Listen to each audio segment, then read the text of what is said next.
Assalamualaikum warahmatullahi wabarakatuh kepada Pak Bintang dan teman-teman semua yang menonton. Perkenalkan, saya Katara Huraya Salsabila, bisa dipanggil Katara, dari program studi Desain Komunikasi Visual dengan NIM 174-24063 Institut Teknologi Bandung. Pada kesempatan ini, saya akan mempresentasikan karya perancangan iklan polisi suara untuk mengatasi masalah terkait kondusivitas suara di ruang belajar Institut Teknologi Bandung yang telah kami susun ke dalam makalah perancangan. Pertama, kita masuk ke bab 1, yaitu pendahuluan. Yang pertama adalah latar belakang, yaitu kampus ITB Jatinangor menyediakan ruang belajar bersama seperti Study Lounge GKU 1 dan Working Space Asrama. Namun kenyataannya ruang-ruang ini belum sepenuhnya nyaman karena sering terjadi kebisingan, terutama pada jam-jam sibuk kuliah. Suara diskusi, tawa, bahkan video call atau panggilan video seringkali mengganggu mahasiswa lain yang sedang belajar mandiri. Ketiadaan sistem pengingat atau pengawasan membuat masalah ini terus berulang. Oleh karena itu, perlu ada solusi kreatif, komunikatif, dan edukatif. Berdasarkan latar belakang tadi, kami merumuskan dua fokus utama penelitian. Yang pertama, bagaimana pengaruh tingkat kebisingan terhadap kenyamanan belajar mahasiswa. Dan yang kedua, bagaimana efektivitas kampanye polisi suara dalam meningkatkan kesadaran dan menurunkan tingkat kebisingan di ruang belajar. Tujuan penelitian ini adalah untuk mengkaji kekondusifan ruang belajar serta merancang kampanye secara visual dan berbasis teknologi yang bisa menjadi pengingat dan penggerak perubahan perilaku yang lebih baik, dan tujuan akhirnya adalah menciptakan ruang belajar bersama yang lebih tenang dan produktif.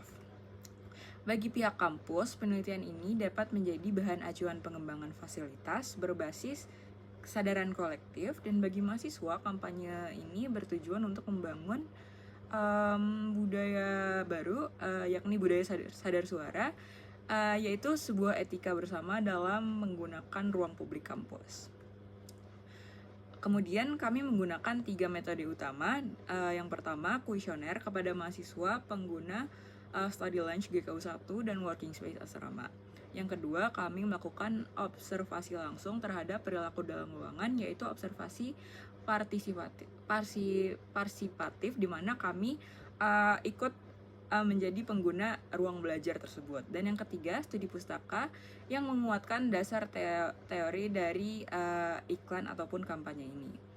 Untuk ruang lingkupnya, lokasi penelitian kami batasi pada kedua ruang belajar utama di ITB Jatinangor, yaitu Study Lounge dan juga Working Space pada pukul 3 sore hingga 10 malam. Dan objek penelitian merupakan mahasiswa aktif pengguna ruang belajar tersebut. Kemudian kita masuk ke bab 2, yaitu tinjauan pustaka. Yang pertama adalah penelitian terdahulu. Di sini saya memasukkan dua contoh penelitian. Yang pertama adalah penelitian oleh Schell dan Dockrell di tahun 2003 yang menyatakan bahwa kebisingan mampu menurunkan konsentrasi belajar hingga 25%. Apalagi di ruangan yang tidak diatur akustiknya. Penelitian selanjutnya adalah dari Kras dan Van Leeuwen di tahun 2006 yang menjelaskan bahwa desain visual yang kuat mampu menyampaikan pesan secara cepat dan melekat.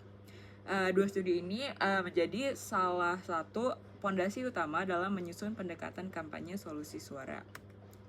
Kami juga menggunakan teori komunikasi visual seperti semiotika untuk memaknai elemen visual, kemudian persepsi visual untuk membangun kesan yang efektif, dan komunikasi massa untuk mendistribusikan pesan ke audiens luas.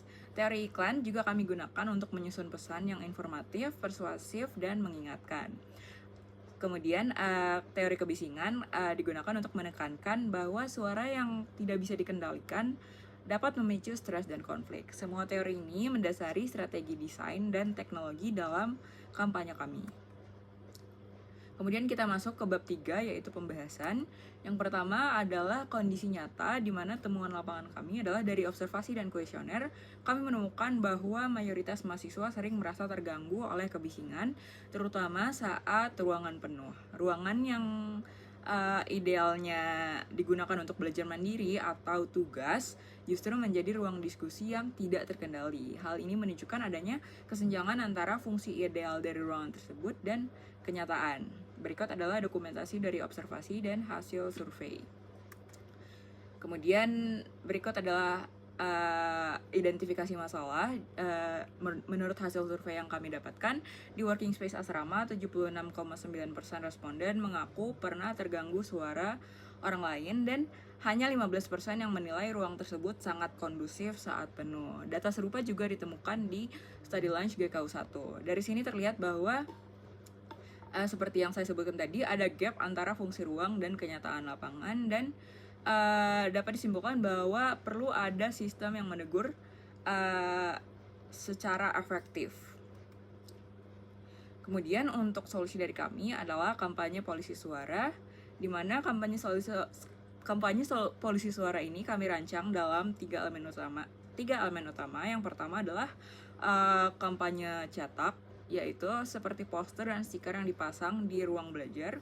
Kemudian kampanye digital melalui media sosial untuk menjangkau lebih banyak mahasiswa. Dan yang ketiga adalah artefak, yang merupakan patung wujud fisik dari polisi suara tersebut yang dirancang dengan Arduino. Jadi ketika suara di ruangan melewati ambang batas 80 desibel, sensor akan memberikan sinyal suara sebagai teguran otomatis. Kemudian implementasinya, kami mengimplementasikan kampanye ini di working space asrama selama 1 minggu, setiap pukul 3 sore sampai 6 sore. Kemudian poster kami letakkan di sekitar artefak atau patung polisi suara, dan sensor juga kami pasang di patung polisi suara. Kami juga menyebarkan kampanye digital di Instagram untuk memperluas jangkauan pesan. Berikut adalah dokumentasi dari implementasi kampanye ini.